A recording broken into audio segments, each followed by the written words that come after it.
Kareem Rae, your host at the One Soccer Nation podcast, sponsored by Conflict. Today I have the pleasure of interviewing Nathan. Nathan, thank you so much for joining me today. Yeah, absolutely. How you doing? Good. Doing great. Amazing. Enjoying the time. Can you please introduce yourself to our viewers? Yeah, my name's Nathan Krum, Vice President Marketing and Sales for Miami FC, USL Championship team in the second division, the US Soccer, and been there. This will be my 5th season with the team. Amazing. So 5 years. Almost 5 years. Yeah, almost a decade.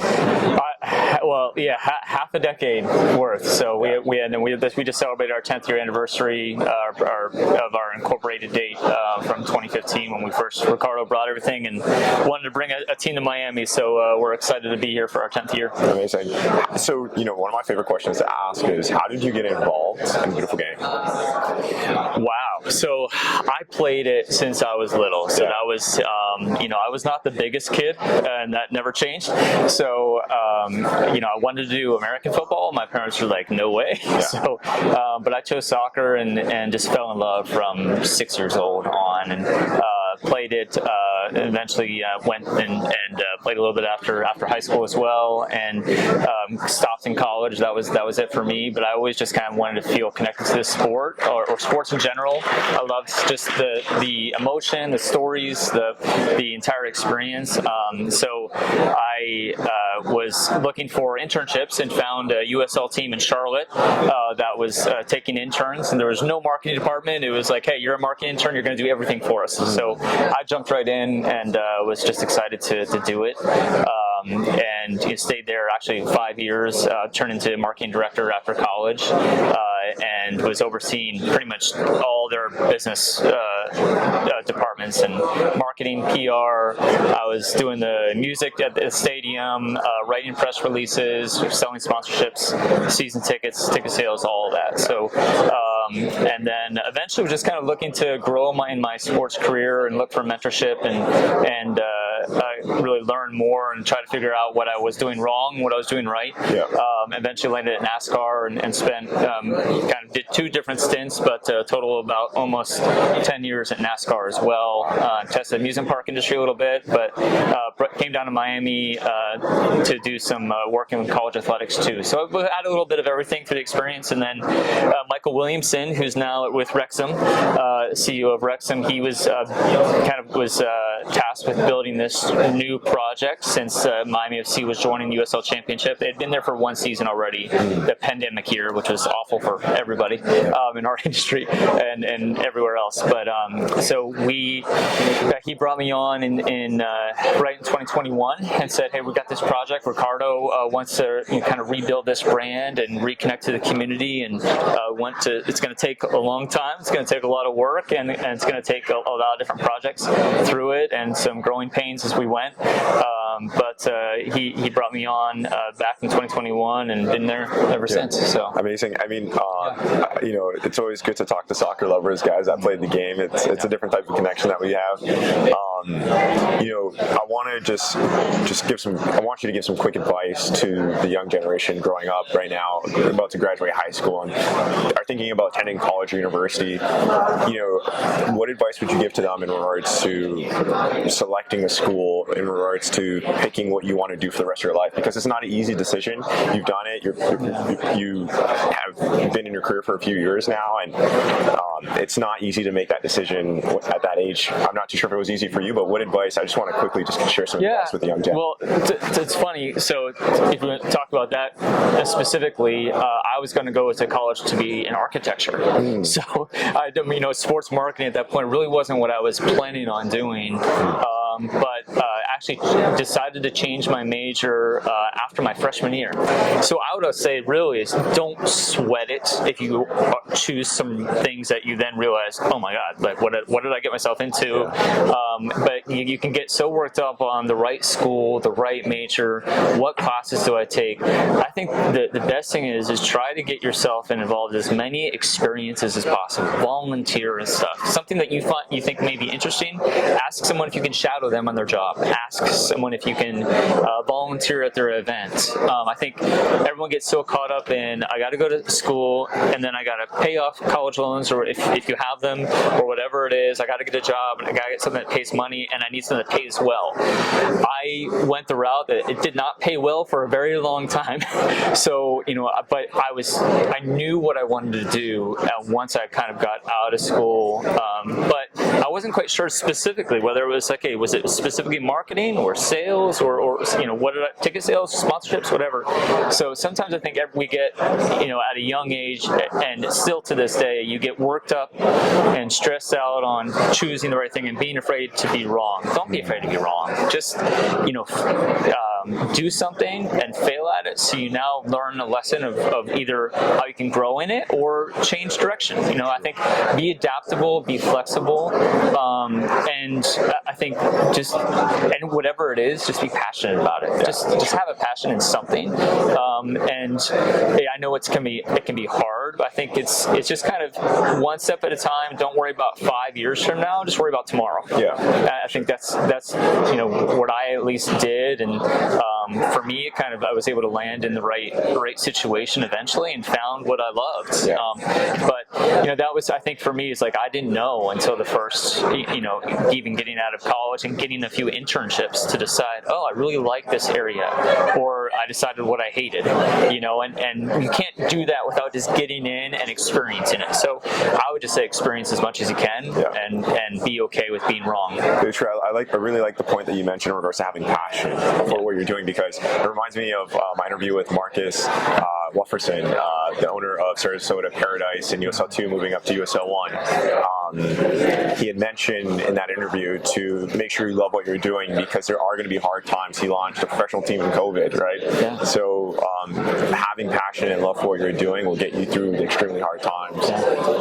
And it's true. It's so funny, because I think you say that about at a young age, right? Yeah. But it happens 20 years later, and here I am, being in the industry for over 20 years, and we still get things wrong. Like it's okay. Everyone knows what season we had last year. Last year was rough, from a performance standpoint, and that's hard on everybody. And so I think people were we brought in a great new partner in Columbina this year, and we had this really interesting campaign with their lollipop, boom, boom, boom. I'm talking about sucking at something, and people were almost shocked that we would want to talk about last year. It was like, no, let's talk about it. I think from a mental health awareness standpoint too, talk about your failures, because those were just a step that helped you get to the right direction you needed to go. Yeah. Take chances, and I think we get sometimes so afraid to be wrong and to take a risk because we don't want to get it wrong. True. And so I appreciate that. Yeah, and sometimes it could be scary too. Oh yeah. Diving into the soccer side, where soccer is in the U.S. is a very exciting time. You got this Saturday kicking off with the 2025 FIFA Club World Cup. Next year, the 2026 FIFA World Cup, hosted by Canada, U.S., Mexico. 48 teams playing different format. 2028, you got the LA Olympics, more soccer, and then potentially 2031 FIFA Women's World Cup. What effect do you see having all this attention, all these fans coming to the U.S., watching soccer in the U.S.? What is that going to do for Miami FC? Well, I think it's interesting. There's probably going to be a whole lot of case studies in the last few years in the U.S. and the ones into next year, because obviously the impact with when we brought on the greatest player of all time and Lionel Messi to Miami and over at Inter Miami up north, I think it's been amazing. It's been a lot of fun. It's been a lot of craziness at the same time, and I think everyone's trying to adapt to the new normal, at least in Miami and MLS. And how do we not just take advantage of it now, but how do we take advantage of it for the future? And I think that's it's not just Miami FC, that's everybody. And even looking at U.S. national team right now, and things are interesting. It's just after there's some question marks for the team, and going into a World Cup and how important this is. And you look at the '94 World Cup and what that brought in. It brought in a Major League Soccer. It brought in a lot of interest in the sport. And now the question is, okay, we're becoming a little bit more mature as a quote unquote nation that has soccer that's growing rapidly. But I think now it's also, how does it continue to still be mainstream? That you look at even things like the Gold Cup or our own region tournaments, that it grows in popularity. You look at the Nations League in Europe, and how amazing that event was, and the huge game against Portugal and Spain. So those things where in the U.S. we're looking at saying, how can we continue to grow that and take this momentum forward? I think from Miami FC's standpoint, obviously with the projects that we have going on, it's an important moment for us that we're trying to also take the momentum, and we already have a little bit. I mean, Messi's been great for MLS, been great for Inter Miami, but it's really kind of that rising tide is lifting all those boats, and we were a part of that, of just kind of being able to take that and embrace the excitement about our sport because of someone like that coming, and all the excitement of the World Cup as well. So I think for us, it's being able to not just tell stories, but create new ones. I think I remember hearing from a CMO of IBM, he's like, I don't like telling stories, I like making stories.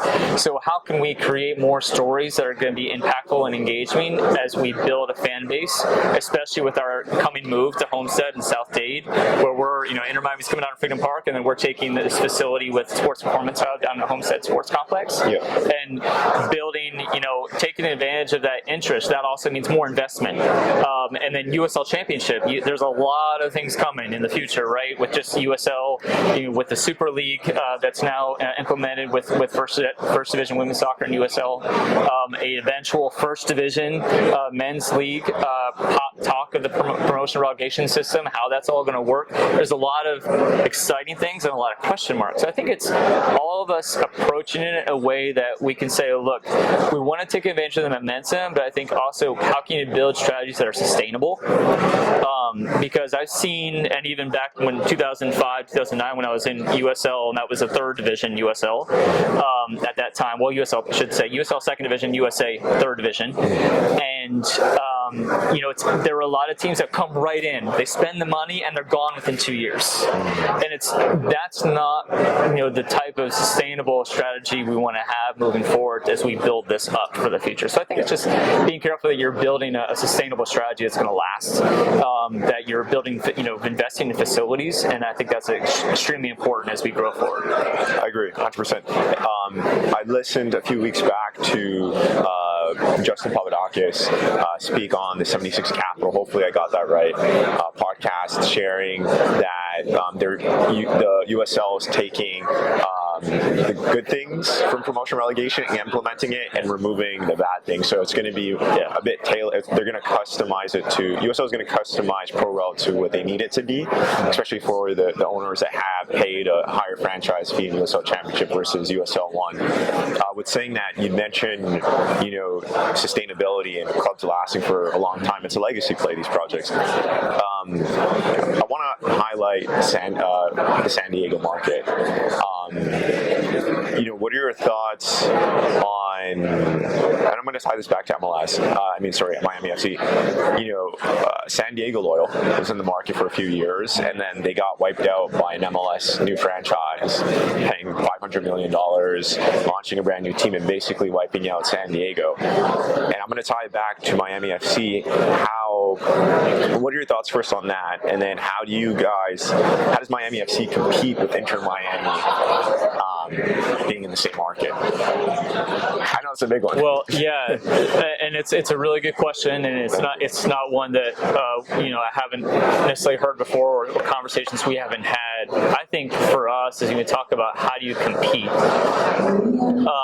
depends on the definition of that, because we're not on the same level as Inter Miami. Right? So it just is, I'm not going to win and even before, forget Messi, I was never going to win a PR battle with David Beckham. Like, that was not a battle I was going to choose to win. I think it's, for us, we always looked at, and what we still are looking at now is we can be an option that is a community club that's investing very much so in the community we are in. And that's also still like a part of our move and what we're doing this transition is, being able to say, like, we're going to be that community club that's going to build something very powerful for the future. Yeah. That doesn't have to be the way Inter Miami is doing it. They're doing there's, and I have good friends that are over there. They're doing a great job, and they've got a lot of things that are working on. Freedom Park is an amazing project. And MLS, I think for all of us, we all want soccer to grow, and that means MLS doing well, USL 1, 2, 3, all those doing well, Super League growing, and NWSL. For all of us that want the sport to grow in this country, we should want a very strong first division, a very strong second division, and a really strong third division. Great academy and pyramid system where you're building youth programs that aren't just pay to play, which is a big issue, right? But it's something that's growing to get the sport where it needs to go to be a powerful soccer nation, right? So, I don't look at it as competing against Inter Miami in the way that, we're trying to beat them at things. I think it's how do we complement what they're doing and do our own strategies, our own things that are going to be impactful for the community we're in. Yeah. We're not going to try to be them. I don't think that's a winning strategy, and I never thought it was. We played them twice in the Classico, the Miami Classico, and we never made it about necessarily, in the Open Cup, something that we were trying to be better than them. We wanted to create a community event. This city is a large city, and it's a football city, right? So we can coexist, but that takes a strategy that you have ownership and investors saying we're committed to that. The reality in San Diego is you didn't have that. And so it's not a fault on anyone. It was just you really had ownership group, I think at that time, that did have eyes on MLS. And once they lost that of what they wanted, they had to make a decision of what was their commitment level to having a second, at that time, second division USL Championship team in the same market, relatively as, an incoming MLS team. And that's a decision that every owner, every investor has to make. And so I can't fault them. That's just the decision they made. Because San Diego was doing quite well as a USL Championship, very strong. They were building a community, they were building that, and they had a powerful supporter base. Were they going to put 30,000 people in a stadium and bring the type of, they weren't going to have a $500 million investment into things like that. So I think it's hard to kind of compare the two in the way that I think their goals were just not exactly the same. Where you look at, Ricardo Silva and our ownership group and what we're trying to do and what we're building down in Homestead with Sports Performance Hub, that's a multi-sport, multi-purpose facility that also is going to have professional soccer there and really connect to that community and build a global training facility for young athletes around the world. Our strategies are just different, and so in what we're doing from a capital investment, what we're doing in the ownership group that we've compiled now that is committed to this project long term is just a different type of commitment, which is why we've been very clear about even this 10th year anniversary that, hey, we're not trying to be them. We're going to be Miami FC and we're going to do it our way, but we're not going anywhere. And that's been our owner's commitment. And as long as they continue to show that commitment and that strategy, that's just what it's going to be. And I think, and that's not faulting anyone else or saying all the reasons of why it didn't work in San Diego or why they made that decision to say, what, let's let this group take care of what they were doing for San Diego. That's great, and that was fine for that situation. I think you have to take every situation differently, and I think people will, and you get on those, on X, and you read, all the stuff of all the X Warriors that are on there that all make all the comments of like, oh, this must mean this team's next, right? That they're going to come, and even you look at what's going on with Indy 11 and Indianapolis, and maybe that battle, Detroit wouldn't surprise me. it. There's whoever knows what the next market that MLS groups or USL groups are looking at, saying what's the next best place for us to grow in a way that's going to be sustainable. Yeah. And so it's just a different strategy. But that's what I would my response to that would be on where we stand versus things like San Diego and what happened there. I don't think you can look at one and say, oh, that's going to happen here, because it's just a different situation, and every owner is different. What their strategy and what their goals are different. So. Yeah, very true. I'm just going to check I just want to check the time on it. Okay, good. I'll make sure to edit that out as well. Okay. Okay. So I like to put a number on titles now. I've had Brett Johnson on the podcast. The title is something 400 million Rhode Island mixed use development project, right? So I had Steve Livingstone. I put in the title, I think it was the title and the thumbnail, $1 billion project, right? Put the numbers to captivate to what is it called, to capture viewers to watch the interview. But are you able to share a number for Miami FC, the new project that you guys are working on? Can you share a number with us? 272 million. Wow. Yeah. It's a big number. It's a big number. But to build the type of facility that we're doing, because again, this isn't just about the stadium, which is a part of it, but it's a multi-sport community complex facility that's also going to house young athletes that are going to live there. It's a boarding school as well. Wow. So it's from, if you think of kind of the comparison would be like an IMG Academy type of situation, that will have tennis, basketball, American football, and soccer. So bringing in guys like Manu Ginobili, Juan Pico Monaco, Juan Sebastian Veron, these are big names in the sports industry, and have had a tremendous success in their different parts, partnering along with our owner, Ricardo Silva, and building something really special and unique to be a global destination for young athletes. And then, yes, the Miami FC project being a part of that and what we want to do with that and grow. So it takes a lot of money to build, that type of facility that's going to take up as much space as it's going to take up. Right now the estimate for that project is about 272 million. Amazing. Thank you for sharing that. Yeah. In regards to where are you guys with that process? Have you guys already if you're able to share it, have you guys already got approvals by the city? Do you guys have a site identified and secured? Can you share a little bit of information about that? Yeah. We just presented the final approval plan in front of City Council with City of Homestead. So it's going to be what used to be called the Homestead Sports Complex, or it's still called that, but it's kind of been underused and underutilized. So that'll be the area where it's going to be located, right across the street from the NASCAR track, Homestead Miami Speedway. And I have a good history there. I spent about 5 years down there as well, so know them well and know the area well.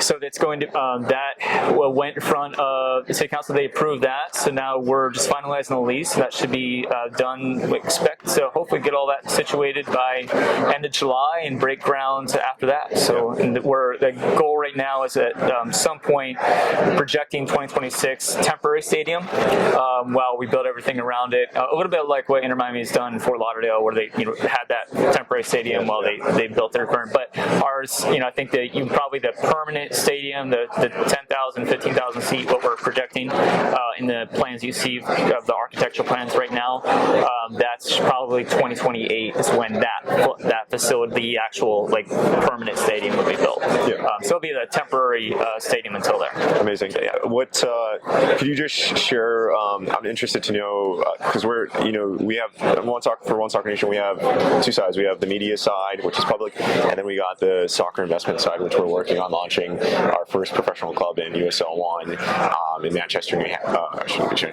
Yeah, but we're working on launching in Northeast, and I'm interested selfishly to learn in regards to how many conversations did you guys have with City before getting to where you guys are now, and what does it look like? Are they all in-person meetings? Are they Zoom, a mix? How many people do you guys have on that call? Well, yeah, and I wasn't involved in a lot of those, so it's more about I would get more of the story because we have with the new investment group, a lot of that was handled by our shareholders that would be speaking with Dario Sala, who was former with Jacksonville Armada for a while, through MLS, at the time as a goalkeeper coach. And so he was kind of the leader on that, along with Pico Monaco and everyone, and obviously Ricardo with support. But so that was a long time. So I think when we started kind of having our conversations about joining the project together, that was last spring, probably about like when things got pretty serious and we understood where it was going to hit. At that time, the location was different. So it was actually going to be next to the Air Force base, in a place that was going to take more permitting, more process through Miami-Dade County. So we actually were working with the county at that time and going through that, and just through all the things that happened and the politics and all the council meetings and all the commissioner meetings that were had, we realized the project made much more sense where it is at Homestead Sports Complex. And then that's when, back in kind of January, February, the conversation sort of started churning. November, December, you started seeing all the news come out about the vote with Miami-Dade Commission, and how that all was going, and people started realizing, there's something big happening, and it's connected to Miami FC, right? So, that part was there, and then January, February, the transition to having conversations saying, maybe as much as the county has been great working with the county commission on all those things, and the mayor, working specifically with the city of Homestead seemed like it was kind of just the better transition at that point. So then that was kind of a pivot where we presented that in front of the city manager and mayor of Homestead, and then started working with the city council at that point with Homestead. And they obviously are used to big projects. You look at a lot of things, how Homestead is growing, and obviously NASCAR being down there, and the Amazon plant that's now built there. A lot of those things that it just continues to grow in that community is very fast growing community down in Homestead and South Dade, because as we know, where Miami and Brickell and everything was growing, it was the way it was growing down in Homestead. So that kind of transition to then getting to the point where we are now, where saying, okay, we've gotten that part approved, let's get this lease going and break ground and get going. So I would say, from like knowing very serious where those conversations are going, it's been about a year. But you've seen with Inter Miami how it can take much longer, right? So, and then you got to have an owner that's committed. Like there was, if it wasn't for Jorge Mas coming in, right? I think that the MLS in Miami was looking very, very doubtful until he kind of came in and rescued that project, because you need ownership committed to it. And sometimes you will get that ownership group, and you're working with the city council, and Sacramento is another great example, right? Where they've tried and they're finally getting that stadium done, right? Like after how many years, where they deserve something that's their home, right? They're such a great organization in Sacramento, and it takes time, and you need to have ownership. And they went through a little bit of that, where they transitioned through some ownership and investors. It needs to be the right investors, and if it's the wrong investors, they need to step aside and let new investors come in. Yep. So sometimes it can be very quick, and you look at the success of Rhode Island's done, and done a great job. Yeah. And I think even what you're seeing in Portland, Maine, and how they've really just embraced that team, right? Yeah. Such a great story. 4,500 season. Yeah, and even looking, and Greenville, there's some great great projects that are out there that have gone pretty quickly. Lexington, where they've got the stadium development going, they've got things going. It takes all the right partnerships together. It takes money, it takes time, it takes patience, and sometimes you definitely need them all working together at the same time. So Nate, what does your day-to-day look like? I'm always interested to know, it's always cool to know. Yeah, it's just managing a lot of different things. So I oversee all of our commercial side of the business. That's anything that revenue pretty much touches. So ticket sales, sponsorships, merchandising, consumer products, all of our any of our community initiatives, as well as broadcast is under my direction. So just kind of, and then obviously the overall marketing strategy and what we're doing in the community, and how we're kind of transitioning. And then of course we've got this project in Homestead going on. So it's trying to also look at where we're going to grow grow and the strategies we have, moving forward and going to a new not a new market, but it's a new community. And I've spent enough time with NASCAR down in Homestead that I understand that it's a different community. So I just wanted to share with you too. I tried. This is side note. I tried to get into NASCAR on Netflix. I got to try again, but I never watched Formula One. I watched the documentary and I was like all in. I've watched all 6 seasons of Formula One. I just wanted to mention that. But It's funny on that. I gotta watch that NASCAR one. Yeah. It's funny because it's Formula One did a great job with it. And I think it's it's again, we talk about storytelling. It's not as easy as just storytelling. Right. Like you got to create really engaging, impactful, life-changing stories that people can relate to, that draws them in. Netflix does a great job in the production side, I think, of creating those stories. And then it's also like what F1 did is help create that story as well, so they could tell it effectively. Right. So NASCAR is trying to do the same thing and continuing to kind of redevelop into what it wants to grow into and become. And there's a lot of great people over there doing that. And it's always great to see that something like a Netflix series, what that can do to get draw more people in to it. I think it's also always can be some of those one-off events you go to. Then they'd love to get people to go to 2 or 3 or 4 races, but I think it's just that was the past a little bit, and where you had back in the days of Dale Earnhardt and Jeff Gordon, where you had people traveling the circuit and going to 8 to 10 races. That doesn't happen as much anymore. So they've had to kind of rediscover themselves and redevelop themselves and turn into truly entertainment complexes, not just about the race, but everything else involved. And that's even when we built the beach at Homestead and creating new experiences that you can create a story from and then tell that story effectively to get people that are like, hey, I've never been, but that kind of sounds cool. I'm going to go hang out at the beach and we're going to go, party with some friends or just listen to some music and catch the race, and you just overall have a great time, because F1 is so much more about just the race, right? Like there's all the other things that are going on. That's why also you look at Hard Rock Stadium, and they've done such a great job of building a world-class Disney World for sports, where it's not just one thing. It's not just the Dolphins, it's all these other things, and now you look at all the events they host. So really great job by them and by Stephen Ross. But I think for where my day-to-day goes, it's just being able to manage all those different things. So I'm starting early, normally ending late, and then I'm a parent, so I've got kids, and so there's soccer practice and there's school and there's summer camps and everything else. But it's just trying to cover making sure that we're working. We have an in-house agency, Suma, who does a great job as well. Just working with the projects we have going on, managing our sales strategies for what sponsorships, what new partners we're working with, whether it's a community partner or a sponsorship partner where there's either in kind or actual cash sponsorship involved. Yeah. So working with those partners, making sure that my staff are equipped to continue to be successful.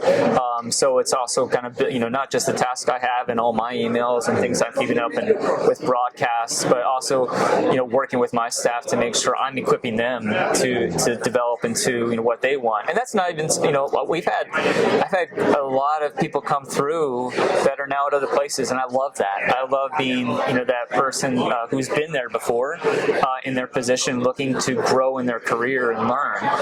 And so it's been, I've got someone who just hopefully gets his second ring with the Florida Panthers with the Stanley Cup, and with Miami Heat and all these other places, FIFA with the World Cup. So I've been able to kind of work with my staff to work on the things that we have, but also just develop them as a person, as a professional, just in how we can challenge each other. And I think for me too, also how I'm self-developing, how I'm looking at what's going on. It's hard. I get wrapped up in everything in the day-to-day, but it's also good to kind of take a break, get a little mental health break too, and also be like, what can I do better? What can I learn more about and develop myself? So day-to-day, it's all over the place. How did you become a leader, and what advice would you give to the future leaders? Yeah, and that's interesting, because I think from leadership standpoint, you can be a leader at, and I tell my kids this, you know, my 10-year-old can be a leader, right? I think it's I always like this one person always would say, you know, speak and if necessary, use words. So I think you first got to do it by leading by example. I think it's not just saying things, but acting in a way and doing things in a way that other people look at that and they say, hey, I like the way that person does things, or I want to be an example that, you know, kind of inspires people. And that doesn't just happen immediately, right? I think it's just more of, you know, how can you go about your life in a way, and whether it's your personal life or professionally, understand you're going to make mistakes and be able to be humble. I think I had a mentor to always talk about having a humble confidence of, you know, going passionately about the things you want to do, but do understanding you can always learn more. You can make mistakes, accept them, admit them, be accountable, and just continue to make one step at a time, move forward, right? And so I do that with my kids, so talking to them about how they can be an example at 10 and 8 years old. So, you know, I think for me, I always, you know, and I had great parents. I think that were also just very and good mentors in my life. So I would say too is like it's have a circle around you that pushes you, that encourages you, can mentor you. You know, you can be accountable with. Doesn't cut you down when you make a mistake, but also helps show you that path a little bit when you feel like, hey, I've got everything going and I don't need any help. And they can kind of guide you and be like, well, you know, here's the things where I'm seeing some blind spots for you. And then being able to take that, listen, take their criticism, and be okay with being wrong. There's an author named Adam Grant, a psychologist, and he has this book called Think Again. I love it. And he always talks about, you know, being able to challenge your own bias. And when the data is telling you something that's clearly the right way, and you keep having a bias because you just believe this so much in your heart that this is the right direction, but all the data is telling you you're wrong, maybe you're wrong. And when to be able to, you know, be principled, have your truth, but also understand that there are things out there that you can accept and take and move forward. So I think it's just learning that through life experiences, and being willing to kind of be that person that stands for something that's principled, but also, you know, for me, and like when I worked, you know, a lot of years in the industry before I got to like a leadership position on paper. But I think that's just on paper. I think there's many ways where you can be a leader, and you don't have to be in a leadership position by title. Yeah. That's just doing the right things. But I think that's what also gets you to that title eventually, is you're doing the right things, you take your steps, you honor the process, you get accountability, you accept your mistakes, you learn from them, and you're always learning.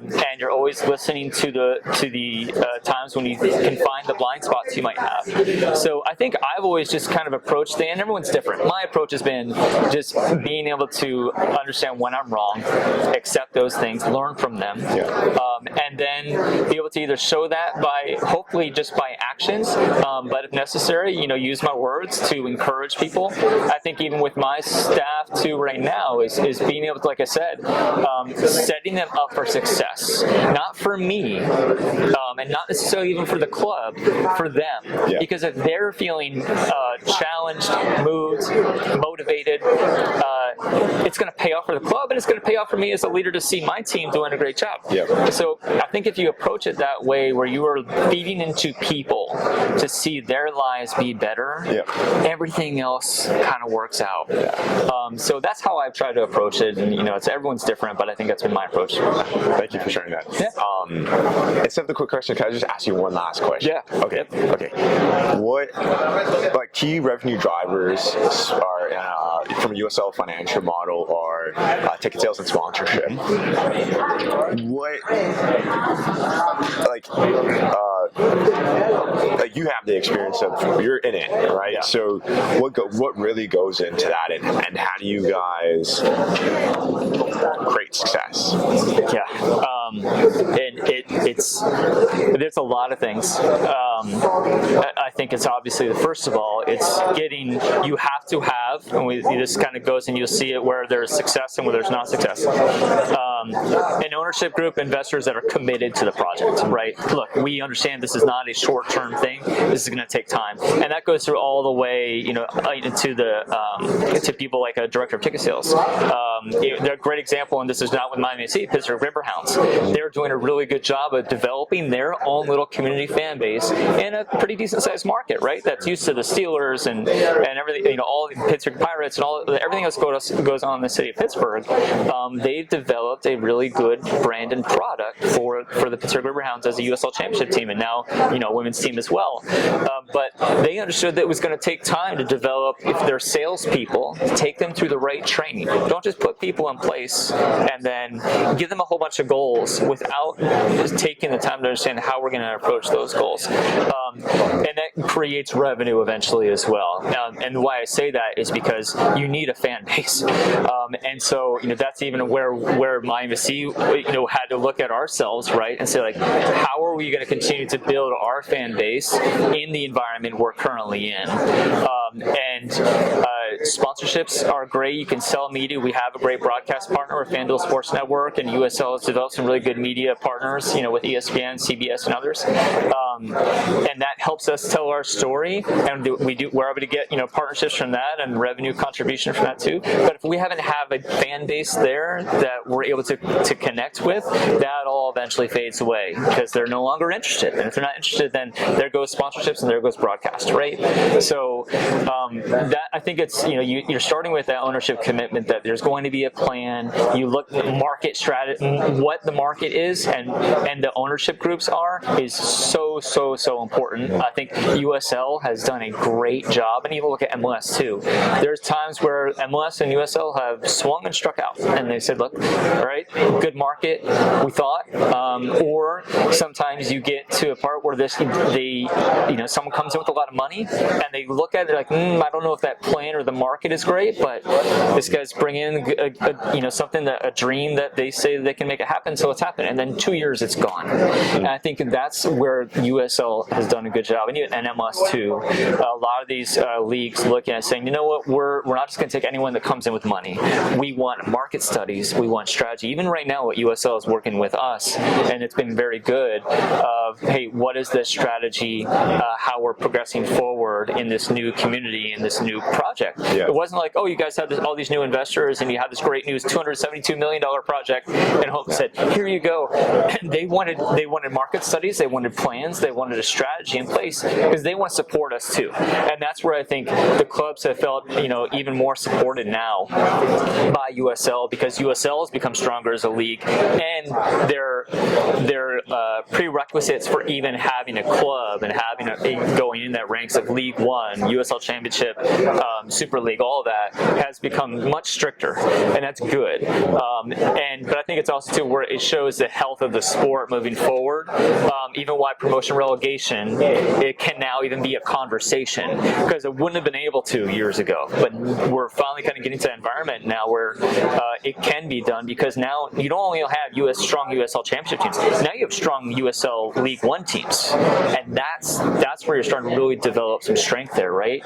So that's something that from a revenue standpoint, you having to look at all. You got to look at good ownership group, good market, build the fan base, connect to your community, and then be able to invest in the training and the resources it takes to then go after and do the right lead generation strategies to build a fan base, to do the right training to get your salespeople engaged, to have the right digital strategy. So now with the AI and everything that we're adopting, how we can't just be behind the curve on all those things. We have to be ahead of the curve, even on AI. Yeah. So how are you using that? And now I'm not the AI expert, right? But it's like I know I'm not. So you bring people in to say, hey, this is how we can develop our strategy to be efficient and effective.